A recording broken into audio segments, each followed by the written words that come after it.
So hey everyone, I am back, and the reason you should watch this video is because today I'm going to discuss an important topic that I seem that people really neglect, and it is so important in our lives and we don't question it enough. And the topic I'm going to discuss is the science of opinion formation and image formation about a particular group or people or civilization. Today, I mainly want to talk about the stereotypes we have developed related to Western civilization and Eastern civilization. For it is almost become common sense that Western people are more intelligent, they have access to better services, and they are in a sense superior to Easterners or Eastern civilizations. And majority of the people living in the East are seen as backward, dogmatic, uh, dirty, unhygienic. Like if you look at the media and you just see how those people are portrayed, then you may understand what I'm saying. But why is that the case that Western people are seen as superior, and this is almost common, it has almost become common sense to see them as these superior beings. So let's dive into that. First, let's talk about colonism. For centuries, the the Europeans have colonized other states and regions, and inst- they they wanted to justify their supremacy over others, and they have to literally brainwash entire region of people to thinking that those people are inherently superior and thus they have a right to colonize them.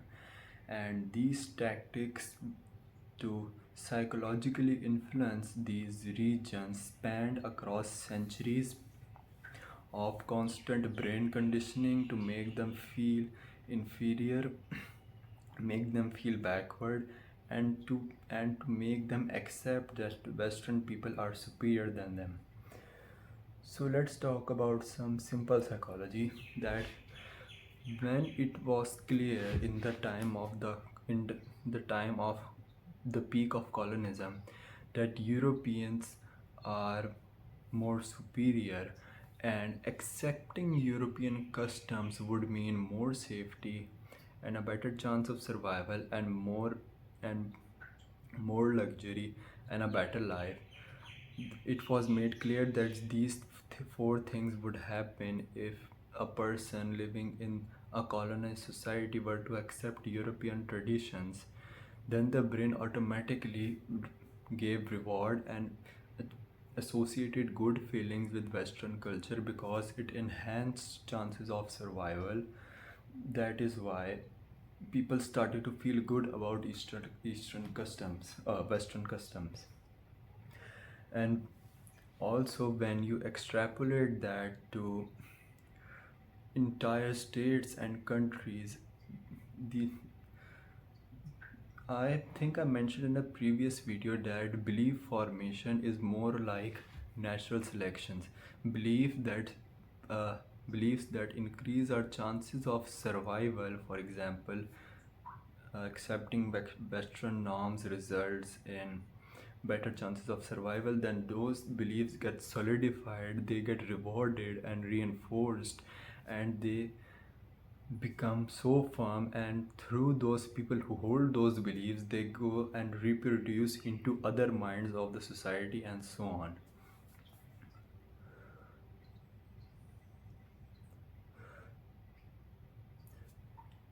These stereotypes help us to give shortcuts, and the whole point is to increase our chances of survival. And the thing that increases the chances of our survival the most, it is the most likely to be embraced by humans. And this is what the Western colonizers have did. They have poured the notion and created the environment that Western people are considered inherently better because embracing their culture would increase chances of survival. So that is why their culture, embracing their culture has made people feel good about themselves, and this cycle has reinforced over centuries.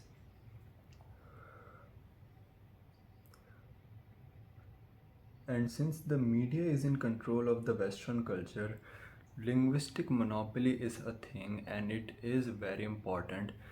These subtle changes into how language is framed can create huge impacts on how a person perceives something.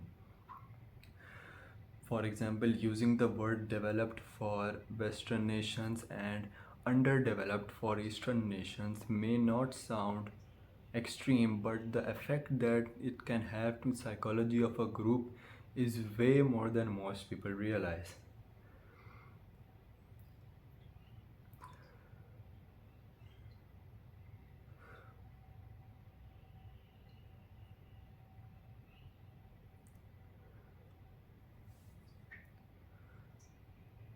So most of the people who live in those colonized nation, they are the victims.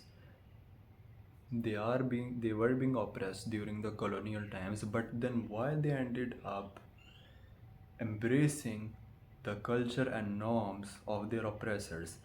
And this is basically Stockholm syndromes extrapolated to entire states and nations, where a person start to see their oppressor as their caregiver and they start to love their oppressor because they have instilled that the chances of survival will increase if their culture is embraced. Then they start to see their oppressor as their cherisher and caregiver, and they start to love them even though their own culture has been wiped out. It is a social engineering to a level so extreme that we cannot, like, extreme social engineering going to every single part of people's life, and through sheer repetition and environmental engineering, the Western colonizers literally made it common sense to think about Western culture and norms as superior to Eastern cultures. So these beliefs that the West is superior aren't inherent, they were engineered and installed.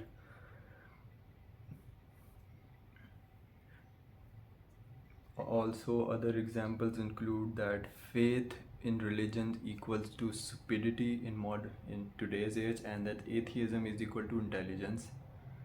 But why is that connection there? Why are atheists seen as stereotypically smart and religious people are stereotypically seen as dogmatic? Why? Now, this is a question I will leave you to answer. This was not a comprehensive video, but I hope that I left you with some great insights that you can ponder on. See you in the next one.